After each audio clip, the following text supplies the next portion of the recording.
आप सभी का स्वागत है हमारे YouTube चैनल एजुकेशन विद सुमन पर। आज हम लोग UGC net previous year question paper solve करने का ये जो है हमारा 2005 का पेपर दिसंबर वाला है, जिसका दूसरा वीडियो है। ये पहला वीडियो अपलोड कर चुके हैं, आप लोग देख सकते हैं, लिंक प्ले लिस्ट में मिल जाएगा आपको। ये बैट के एग्ज़ाम बिहार में होने वाला है, जिसका सिलेबस जी है, मतलब जो है same to same NET JRF के सिलेबस के अकॉर्डिंग ही एग्ज़ाम होगी। जो पीजी किए हैं उसके लिए जो है सुनहरा अवसर है, आप लोग अपनी तैयारी को जो है और बेहतर बना सकते हैं, अपना प्रैक्टिस कर सकते हैं। इसी तरह का क्वेश्चन पूछने जाने वाला है। आइए देखते हैं। इन सिद्धांतों को उनके जो है आचार्यों के साथ सम्मिलित कीजिए। उत्पत्तिवाद अभिनवगुप्त, अनुमतिवाद भट्टनायक, अभिव्यक्तिवाद भट्टलोलट, भुक्तिवाद विश्वनाथ या शंकुक। तो इसका ऑप्शन है, आप मिला के देखिए, 1 4 3 1, फिर 1 4 1 5 2 3 3 5 1 2 या 4 2 3 5। तो इसका सही आंसर क्या हो जाएगा, आप बताइएगा। जी, आप लोग का सही आंसर है कि जो है सी आंसर इसका होगा। देखिए, पहला का तीसरा हो जाएगा। उत्पत्ति करेंगे कौन, तो भट्टलोलट, उत्पत्तिवाद भट्टलोलट का है। उसके बाद देखिए अनुमति देंगे क्या चीज़ करने के लिए, तो अनुमति देंगे शंकुक करने के लिए अनुमति देंगे। अनुमतिवाद शंकुक का है।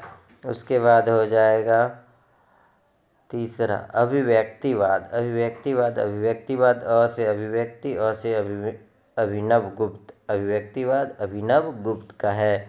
भुक्तिवाद जो है, भुक्तिवाद किसका हो जाएगा, भुक्तिवाद हो जाएगा भट्टनायक का।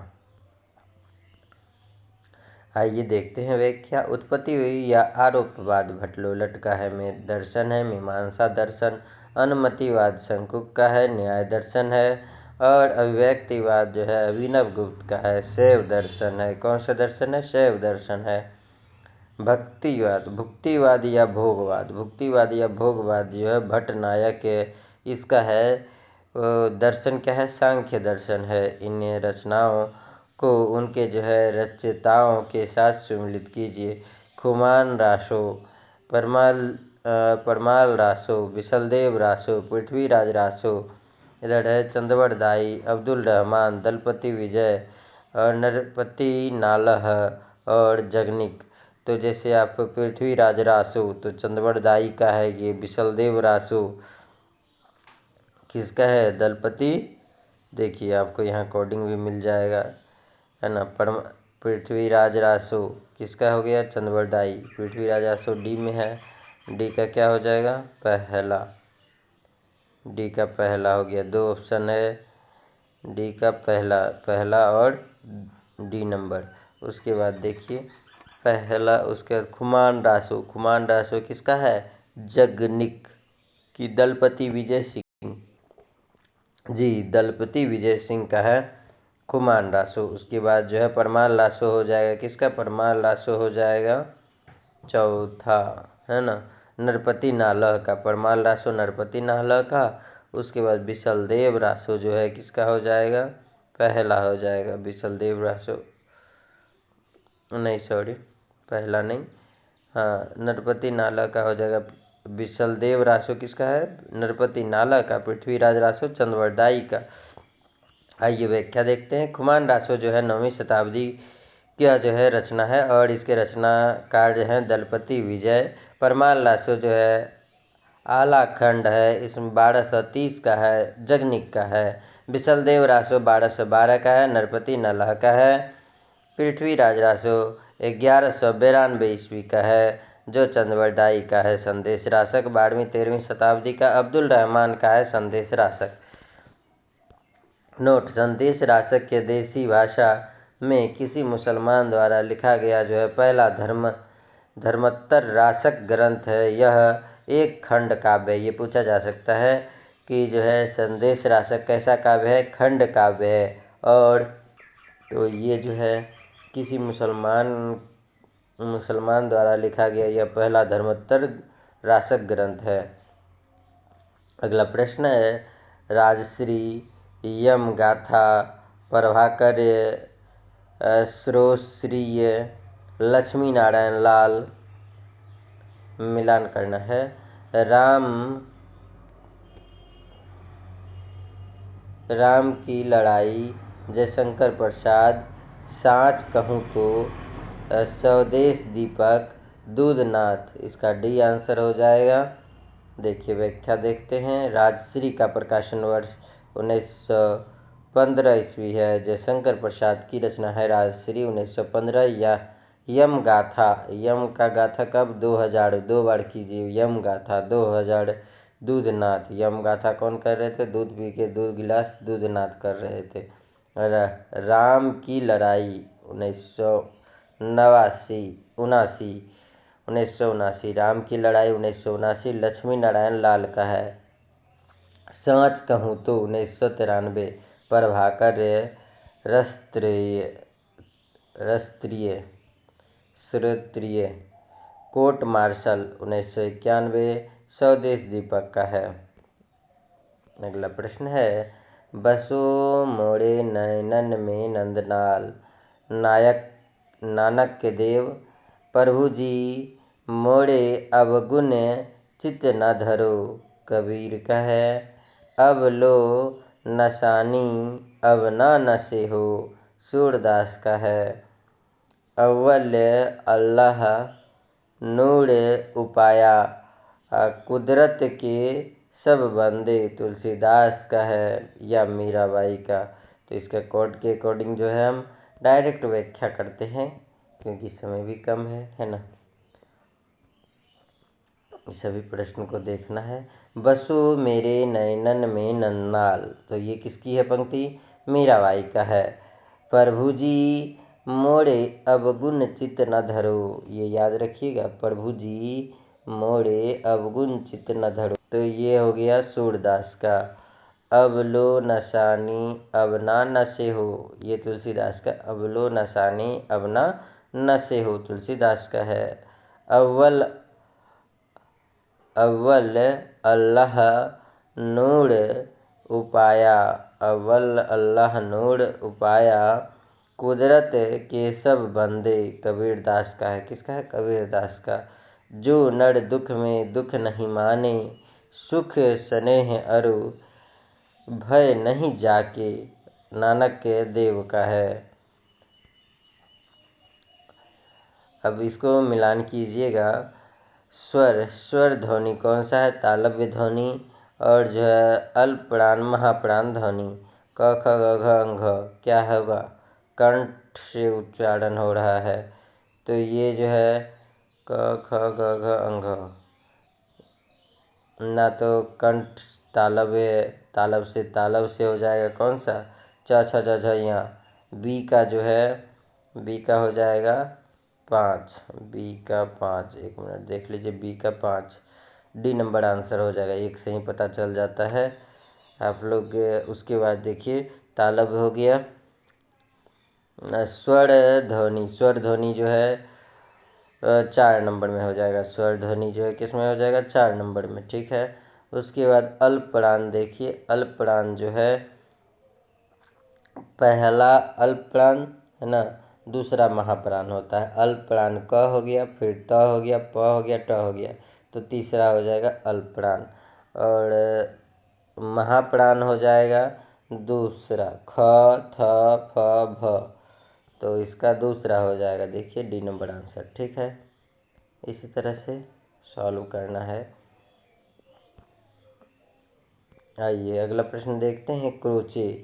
क्रोचे ने कौन सा सिद्धांत दिया? विभंजना सिद्धांत, या I.A. रिचर्ड का कल्पना सिद्धांत, या कॉलरिज का निर्वैयक्तिकता का सिद्धांत, इलियट का संप्रेषण सिद्धांत, या उदात्त तत्व? तो इसका सही आंसर हो जाएगा, तो इसका आंसर मिलाइएगा क्रोचे जो है, क्रोचे अभिव्यंजन सिद्धांत है क्या? एक मिनट देखिएगा। क्रोचे का अभिव्यंजन सिद्धांत संप्रेषण का सिद्धांत दिए थे। देखिए हम व्याख्या से आपको समझा देते हैं और जिनको याद है उनका रिवीजन हो जाएगा, जिनका याद नहीं है उनका जो है प्रैक्टिस होगा। चलिए आइए देखिएगा। अभिव्यंजनवाद का सिद्धांत जो है क्रोचे का है। व्यंजनवाद का सिद्धांत कौन दिए हैं? क्रोचे दिए हैं। संप्रेषण का सिद्धांत I.A. रिचर्ड दिए हैं। संप्रेषण का सिद्धांत कौन दिए हैं? I.A. रिचर्ड दिए हैं। और जो है और कल्पना का सिद्धांत जो है कॉलरिज। कल्पना का सिद्धांत कॉलरिज का है। कल्पना का सिद्धांत किसका है? कॉलरिज का कल्पना का सिद्धांत है। और निर्वैयक्तिकता का सिद्धांत इलियट का है। निर्वैयक्तिकता का सिद्धांत इलियट का है। निर्वैयक्तिकता का सिद्धांत इलियट का है। उदात्त तत्व का सिद्धांत लॉन्गिनस लॉन्जाइनस का है। उदात्त तत्व का सिद्धांत किसका है? लॉन्गिनस लॉन्जाइनस। इसमें से कौन सा जो है उदारीकरण रचना और जो है रचना कार्य के जो है संबंध में संगत है? संत हृदय नवनीत समाना रसलीन का है। काहेरी नलिनी तू कुंभलानी बिहारी का। अमी हलाहल मद भरे तुलसीदास।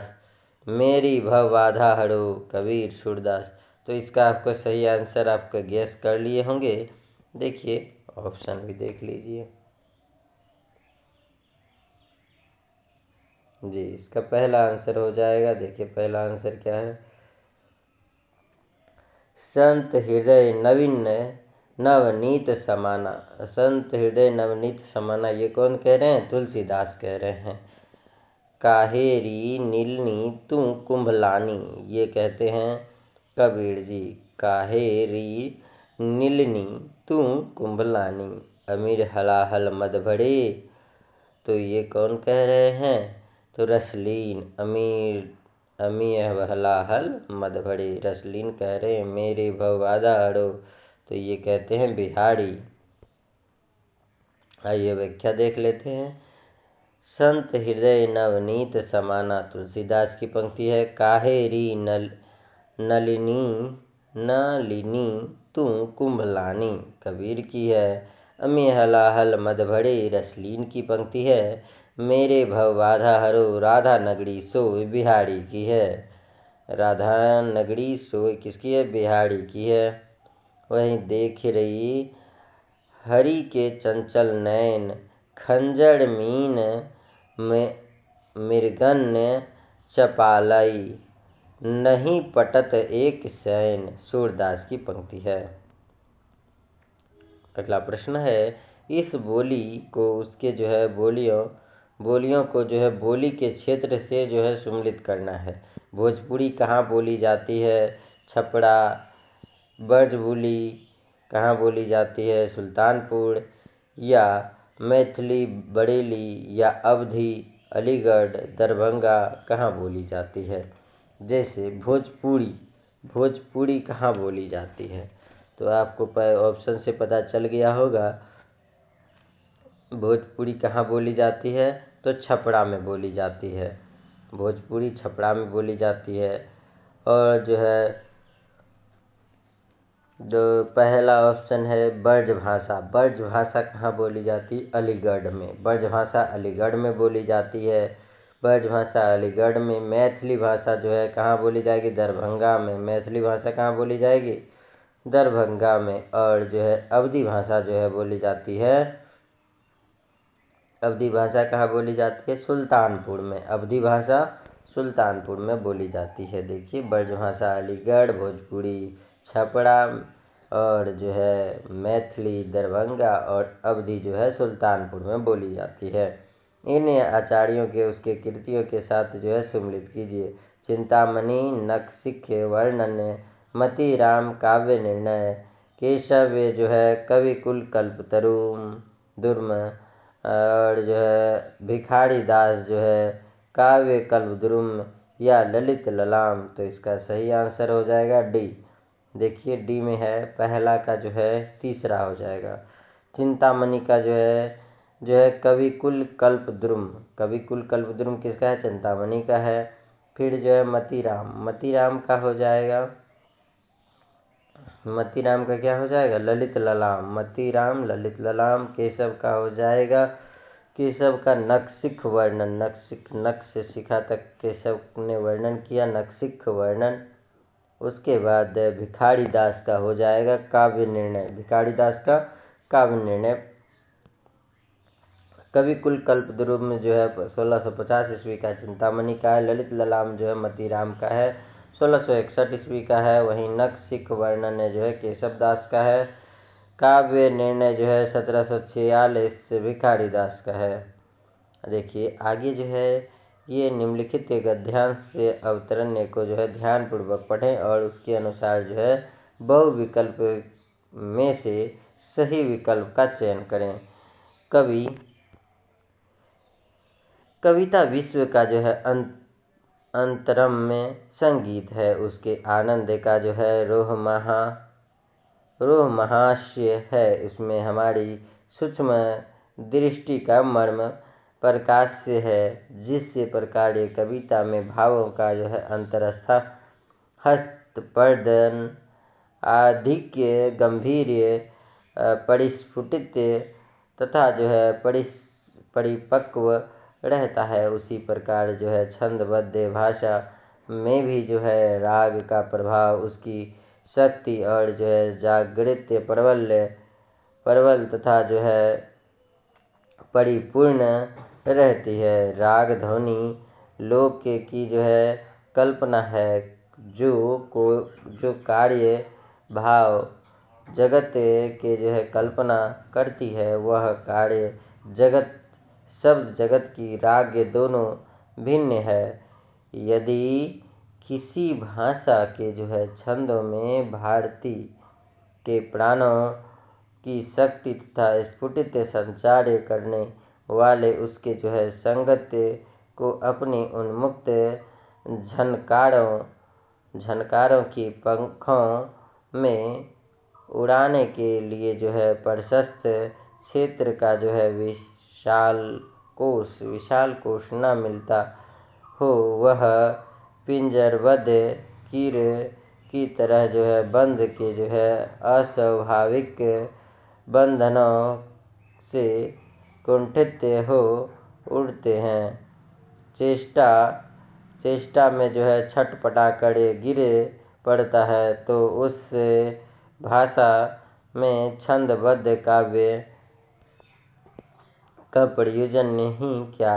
प्रत्येक के जो है भाषा के जो है छंद उसके उच्चारण संगीत के अनुकूल होने चाहिए। जिस प्रकार जो है पतंग डोर के जो है लघु गुरु संकेतों के सहायता से और भी ऊंचे ऊंचे उड़ती है रह जाती है, उसी प्रकार कविता का राग भी जो है छंद के इंगितों से दीप्त तथा प्रभावित होकर अपनी ही अनुमुक्ति में अनंत की ओर अग्रसर होता है। हमारे साधारण वार्तालाप में भाषा संगीत को जो यथेष्ट क्षेत्र नहीं प्राप्त होता, उसी के पूर्ति के लिए जो है काव्य में छंदों का प्रादुर्भाव हुआ है।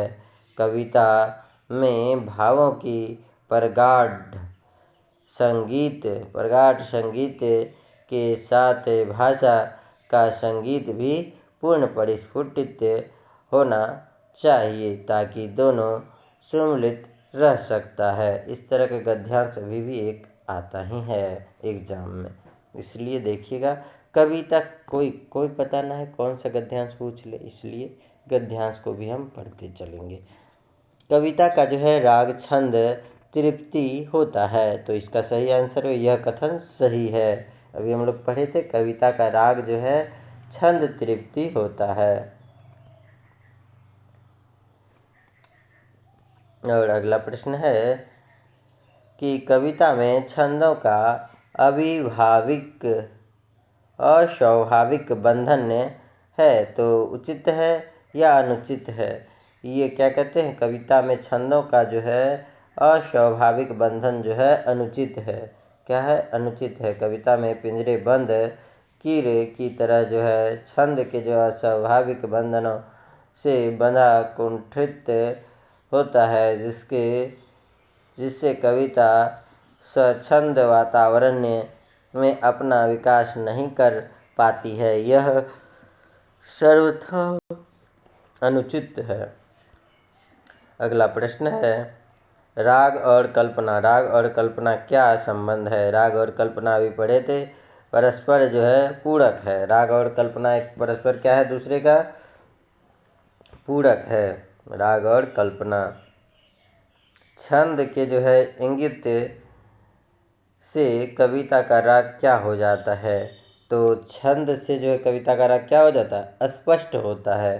तो ये हम पंक्ति में देखे थे, छंद से कविता का राग क्या हो जाता है? अस्पष्ट हो जाता है। भाषा का संगीत किसका उपकरण है? तो भाषा का संगीत जो है छंद का उपकरण है।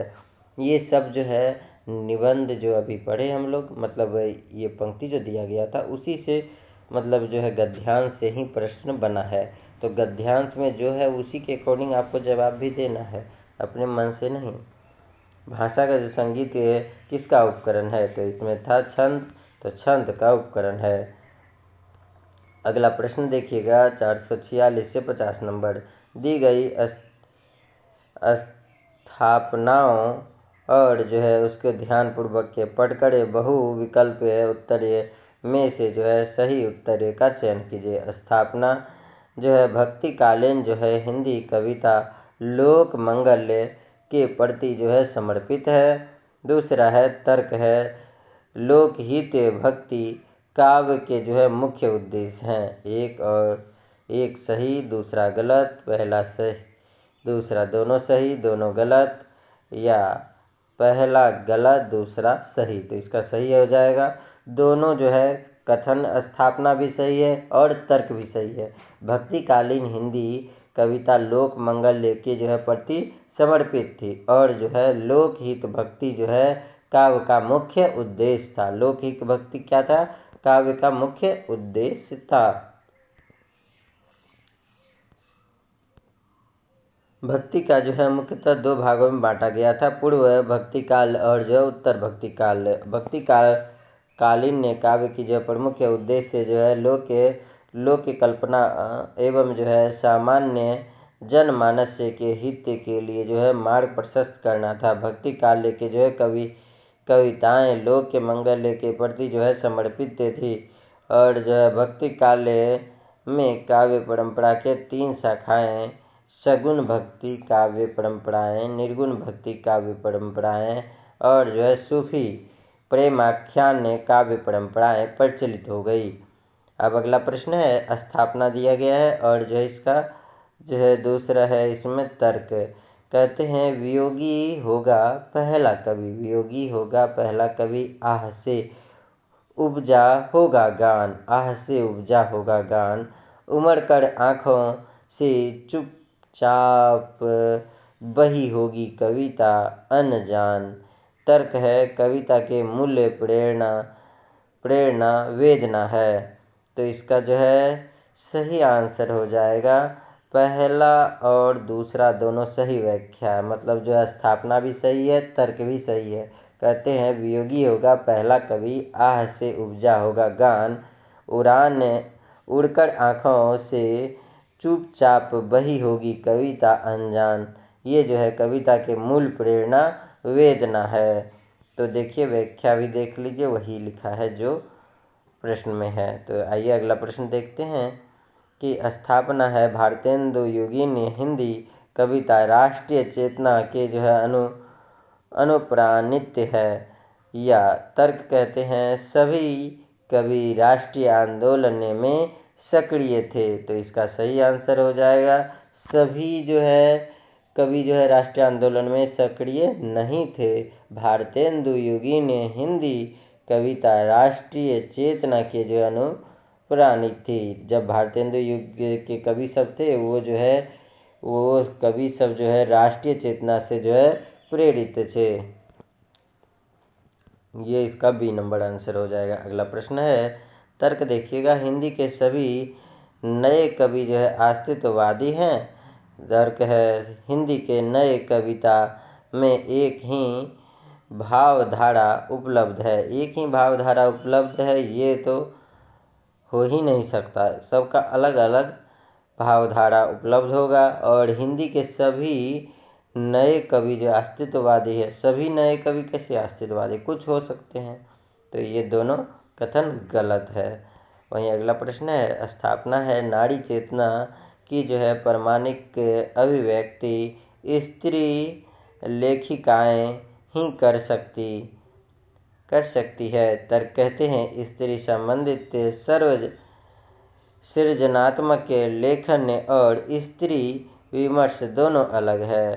तो इसका सही आंसर हो जाएगा पहला गलत है। कहते हैं नारी चेतना जो है प्रामाणिक अभिव्यक्ति स्त्री लेखिकाएं ही कर सकती है, ये गलत है। फिर सही कौन वाला है, स्त्री संबंधित सृजनात्मक लेखन और स्त्री विमर्श दोनों अलग है। स्त्री संबंधित सृजनात्मक और जो है स्त्री विमर्श दोनों जो है क्या है, अलग है। आज के लिए 50 प्रश्न खत्म हो गया। अगला वीडियो जो है हम जल्द अपलोड करेंगे। और जो है ये सीरीज जो है लगातार चलता रहेगा, आप कंटिन्यू देखते रहिए और जो है आपके प्रश्न का अभ्यास होता रहेगा। हम गद्यांश पढ़ने का ये सेंस था कि जो है आप प्रश्न एक बार देख जाएं कि किस तरह से पूछा जाता है गद्यांश से प्रश्न, इसलिए पढ़ रहा था और कोई नहीं। आप लोगों को हमारे साथ जुड़ने के लिए बहुत बहुत धन्यवाद। लाइक करें, सब्सक्राइब करें। यदि पिछला वीडियो ना देखे हैं तो डिस्क्रिप्शन में जा करके लिंक पड़ा हुआ है, वहां से आप वीडियो देख सकते हैं। आगे का वीडियो अब हम 2006 का जो है जून का पेपर अगले वीडियो में हम सॉल्व करेंगे। धन्यवाद।